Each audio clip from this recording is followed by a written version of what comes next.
All right, today we're going to talk about friend and family rounds of funding for your startup.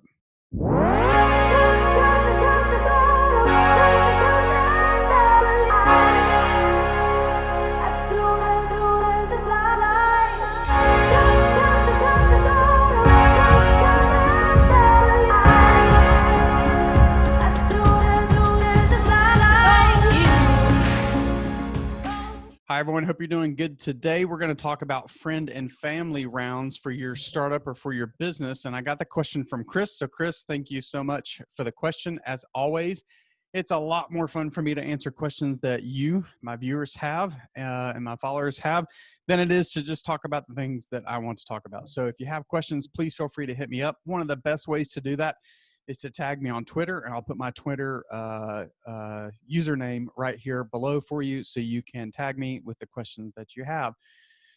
One of the earliest sources of funding for a startup or a new business is from friends and family. Now, as always, you should consider as a founder putting your own money at risk before you ask anyone else to put their money at risk. But a friend and family round of funding is fairly popular, particularly for high growth startups. And there's a variety of reasons for that. But it can also be very nerve wracking to ask friends and family for money. And some startup founders don't like to do it at all in the first place. And so Chris wanted me to run through the reasons you should consider a friend and family round and the reason you should not consider a friend and family round. So let's jump right into those. Now, this first one may shock you. These are my shoulds.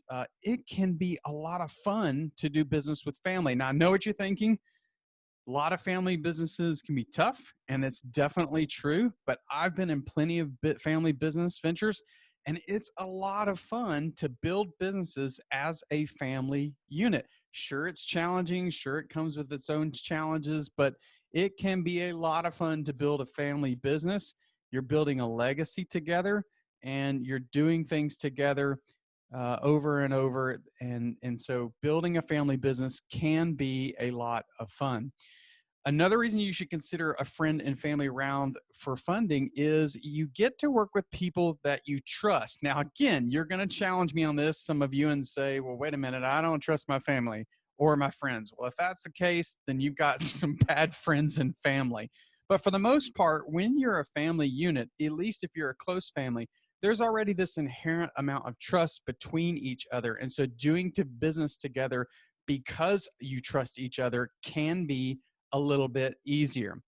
The other thing about raising a friend and family around and then building a business together is it helps you build or continue a legacy. So getting to work with my mother and my brother on one of my father's businesses has allowed us to continue to, promote his legacy that he left and a sense of legacy for his grandchildren. So that's one of the reasons we're building some of these businesses is not just for us, but one of our businesses is actually specifically targeting building a legacy for his three granddaughters, my daughter, and my two nieces. So doing business with family, raising a friend and family around can be beneficial from that perspective in that it helps build a legacy.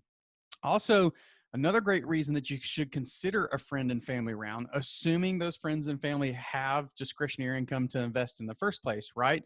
Is that there are few financial repercussions. So if you take out debt to grow your business, you're usually signing a personal guarantee, and that can cause you some financial woes. If you're unable to make the payments, you might even have to file bankruptcy. All kinds of things can happen. If you're raising a friend and family around, it's not real likely that those friends and family are going to ask you to sign a personal guarantee, which some investors will do. And so it's not likely that you're going to experience any financial repercussions directly from raising that friend and family around, other than losing their money. And we're going to get to that. So there's a couple of reasons that you really should consider doing business in a startup with friends and family. It does have some benefits, like most things in life. It's definitely got some challenges as well. So let's talk about a few of the reasons you should not raise money from a family. Yes, it can create a rift. It's not a lot of fun to go tell someone that, you lost their money, or tell a friend that I lost your money, or disagree on something. And those people are participating in your startup since they've invested in it. and it creates a rift with them. Just yesterday, I heard about a business partner who is suing a longtime friend, right? They've been in business together, and one is actually now suing the other. And there you go. It's a rift. It happens. It's not uncommon. And so plenty of people lose their friends and connection with their family members over being in business together. A high growth startup is no different. It comes with a lot of challenges, and that can make it really tough for you to keep those relationships. I alluded to this, but you could lose your friend and family. You could lose their money, guys. I mean, it happens, right? No one loves the idea of going to a family member and saying, "Hey, I appreciate that you invested in my startup, but I lost every dime." The reality is that happens. If you look at the failure rate of businesses, just know going into it that most likely the chances of failure are very, very high. And so what I always recommend is that you tell these people that are these friends and family members that are wanting to invest in your business, or maybe you're asking to invest in your business, do not let them put in any money that they aren't willing to literally light on fire and watch it disappear. Don't let them invest hard-earned savings that they can't afford to lose. Don't let them invest hard-earned retirement money that they can't afford to lose. If they're going to invest in a startup, they need to understand that this is money that is highly flammable and can disappear in no time. And so letting them know that up front helps hedge against the idea of losing their money in the first place. And then the last reason you shouldn't do business with family members is it doesn't validate your business. So what I mean by that is early on in a startup's life cycle, investors putting money into your business is somewhat a validation of the idea, of the business model, of your abilities, and those kinds of things. However, outside investors do not see a friend and family round as validation. Outside investors do see other outside investors putting money into your business as some level of validation. For some of them, it will tell them and signal to them, "Hey, look, I should look into what this person's doing."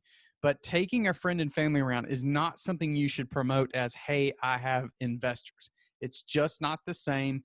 Plenty of times, friend and family is investing in what you're doing because they trust you. Hopefully, they like you. And then maybe some part of that is because they believe in the idea. But usually, a friend and family round comes down to your personal relationship with them. And it's often less about the business idea, your experience, the potential for growth, all those kinds of things. So the main point I want you to get out of today's video is that you need to weigh the risks versus the benefits of raising a friend and family round.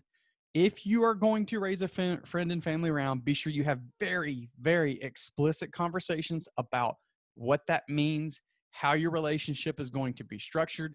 I always recommend, if you're going to raise a friend and family round, you treat them like any other investor.